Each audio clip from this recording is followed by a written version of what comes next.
So it is a sponge. Prince Harry and Meghan Markle's wedding cake was a good old Victorian sponge cake.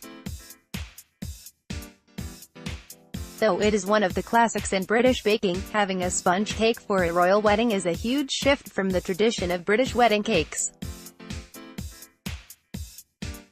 According to custom, it had to be a fruitcake with royal icing. Interestingly, both cakes have roots from the Victorian era and the legacy of the sweet-toothed queen who surely loved her cake.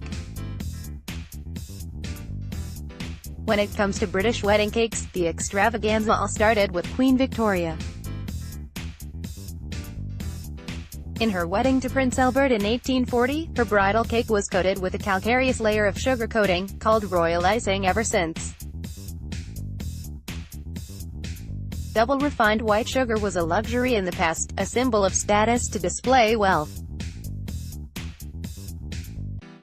A pure white icing on a cake was the best way for the family to show off their wealth on their wedding day. The Victorians also considered white icing as a symbol of purity in a wedding, just like the white bridal gown. Queen Victoria had worn a pure white gown trimmed with lace as her bridal dress, and an intricately decorated white icing finish on a cake just seemed to be the perfect match. The cake itself was a fruit cake, again laden with dried fruits, nuts and spices, demonstrating the bounty of the Commonwealth of Nations that were part of the British Empire.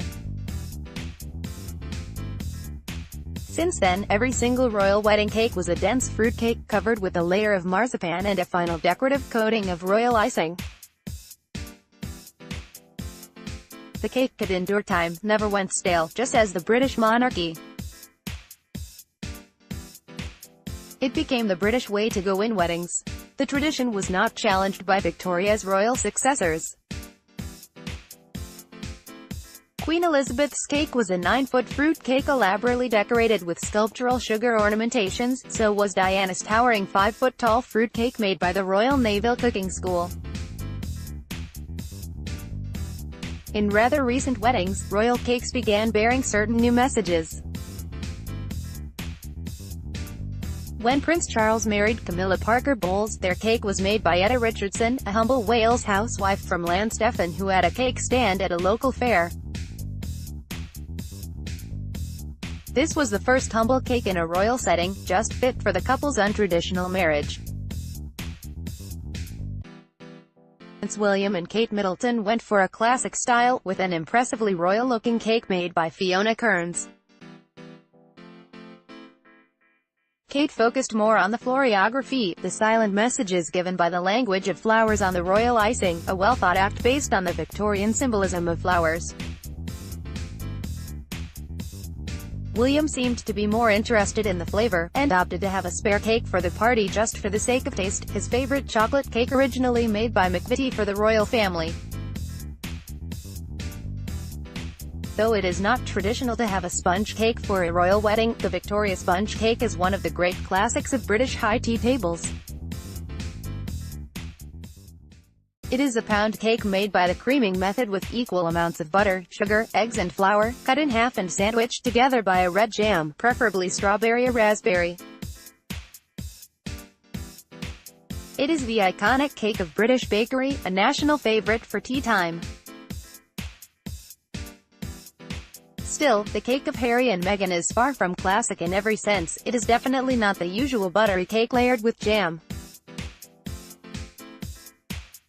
On the contrary, it is an upgraded one, a lemon sponge with the uplifting freshness of lemon zest and frosted with an elderflower perfumed cream.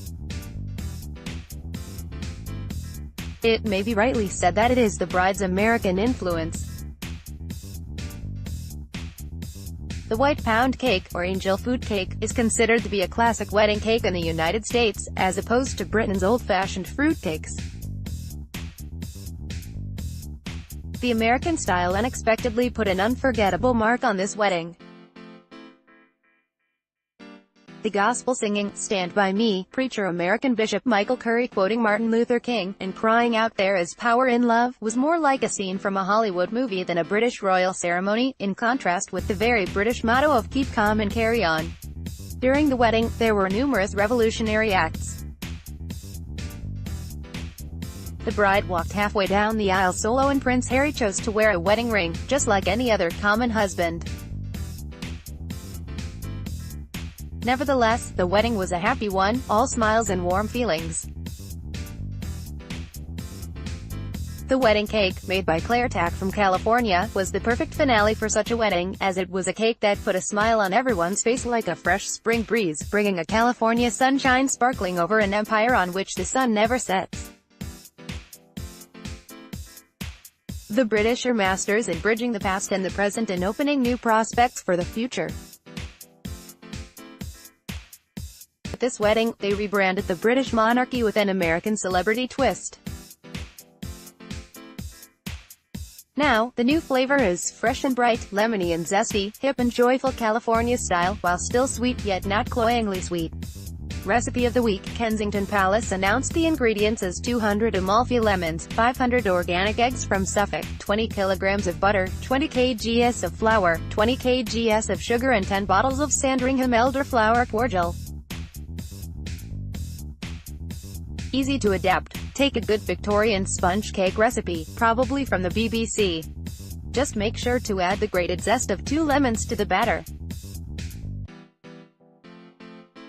Cut in half, and drizzle with elderflower cordial. The easiest place to find it in Turkey is at IKEA. Spread the cake with a good tart lemon curd. You have to make your own or beg friends going to Britain to bring a jar. Frost with buttercream or, if challenging, Swiss meringue frosting flavored with elderflower cordial, and voila! You have your royal cake.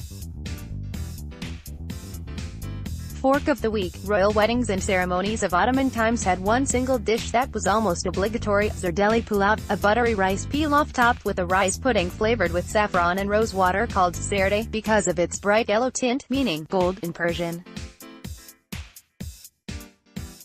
It was as imperial as could be, with precious ingredients: expensive white rice, white sugar, saffron and rose water. This is a dish completely extinct now. No one in Turkey can think of topping a savory pilaf with a sweet layer of pudding. However, the once royal Ottoman dish popped up at a reception recently in Ankara. No, it was not another neo-Ottoman attempt by the presidency, but a reception to celebrate Europe Day. The European delegation in Ankara chose to make a reception consisting of all historic recipes, proud to say all compiled by me, to pay tribute to the 2018 European Year of Cultural Heritage. So, the unusual pilav-serde combination was a nod to the legacy of Ottoman cuisine. Hope it catches on and ends up being served at festive occasions and weddings like it used to be. Cork of the week: a sparkly rosé is the perfect choice for weddings. This season, we have many pink newcomers in the market by wineries such as Kara, Pamukkale, Suvla, and Vinkara, some with a pale blush tint, like Harry's shy smile, and some as outspoken as Meghan's American accent. British royal wedding cake: Prince Harry, Meghan Markle, celebration, gastronomy, food, opinion, Victorian.